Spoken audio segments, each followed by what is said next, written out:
CM की कुर्सी के लिए ज़रूरी नहीं है विधानसभा चुनाव का लड़ना।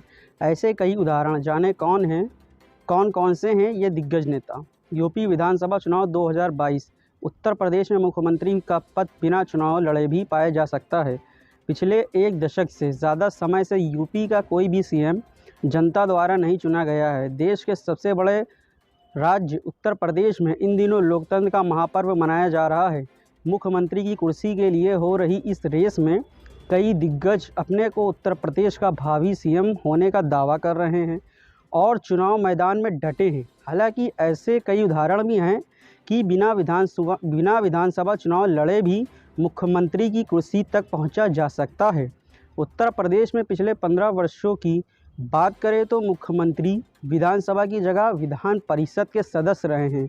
आइए एक नज़र डालते हैं बिना सीधा चुनाव लड़े उत्तर प्रदेश की सत्ता के शिखर पर आने वाले नेताओं पर। नंबर 1 पे बीएसपी सुप्रीमो मायावती जी।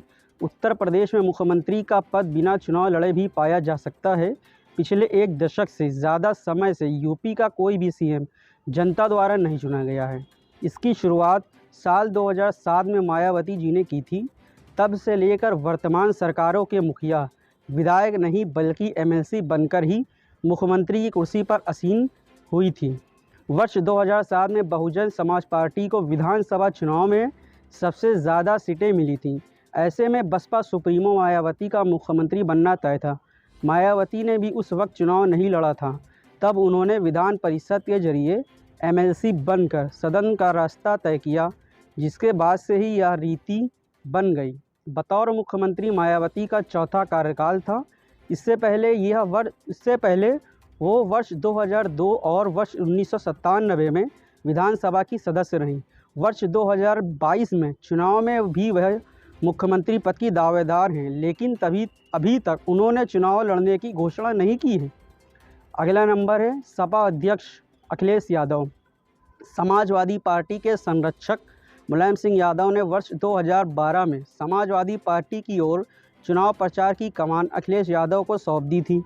उन्हें प्रदेश सत्ता के शिखर तक पहुंचने के लिए युवा चेहरे के रूप में पेश किया था। प्रदेश की जनता को भी अखिलेश यादव के रूप में युवा चेहरा दिखा, जो साइकिल पर घूमकर लोगों को अपनी पार्टी के मुद्दों से रूबरू करा रहा था। पहली बार एक युवक उत्तर प्रदेश के लोगों के बीच गया तो जनता ने भी अपना विश्वास दिखाया और जिसका रिजल्ट सबके सामने था। उस चुनाव में सपा को सबसे ज़्यादा सीटें मिली। बहुमत मिलने के बाद तय था कि अखिलेश या मुलायम में से ही कोई एक मुख्यमंत्री बनेगा। पार्टी के सर्वसम्मति से अखिलेश का नाम बढ़ाया और मुख्यमंत्री की कुर्सी सौंपी गई। उस वक्त भी वह पेंच था क्योंकि अखिलेश सांसद थे। उन्होंने भी विधानसभा चुनाव नहीं लड़ा था। ऐसे में अखिलेश यादव ने भी मायावती की तरह विधान परिषद के जरिए सदन का रास्ता चुना था। वह मार्च 2012 से मार्च 2017 के बीच में प्रदेश के मुख्यमंत्री रहे। वर्ष 2022 के चुनाव में भी वह मुख्यमंत्री पद के दावेदार हैं। हालांकि उन्होंने चुनाव लड़ने की घोषणा कर दी है। वह मैनपुरी की करहल विधानसभा सीट से चुनाव लड़ेंगे। नंबर है मुख्यमंत्री योगी आदित्यनाथ का। अब तक वर्तमान मुख्यमंत्री योगी आदित्यनाथ की भाजपा के फायरब्रांड नेता योगी आदित्यनाथ मार्च 2017 से उत्तर प्रदेश के मुख्यमंत्री हैं। भारतीय जनता पार्टी ने अब जब 2017 में विधानसभा चुनाव जीता, उस वक्त किसी को नहीं पता था कि मुख्यमंत्री कौन बनेगा। उत्तर प्रदेश के चुनावियों में प्रचंड जीत हासिल करने के बाद जब भारतीय जनता पार्टी ने उन्हें मुख्यमंत्री पद के लिए चुना था, तब वह गोरखपुर से लोकसभा के सदस्य थे। मुख्यमंत्री बनने के लिए उन्हें लोकसभा से इस्तीफा देना पड़ा। इसके बाद वह विधानसभा की किसी सीट से उपचुनाव लड़ने के बजाय विधान परिषद के सदस्य बन गए। सीएम के साथ उनके 4 मंत्री भी ऐसे थे जिन्होंने विधानसभा का चुनाव नहीं लड़ा था। ऐसे में उन्हें मंत्री पद पर बने रहने के लिए 6 महीने के अंदर यूपी के किसी एक सदन का सदस्य होना जरूरी था।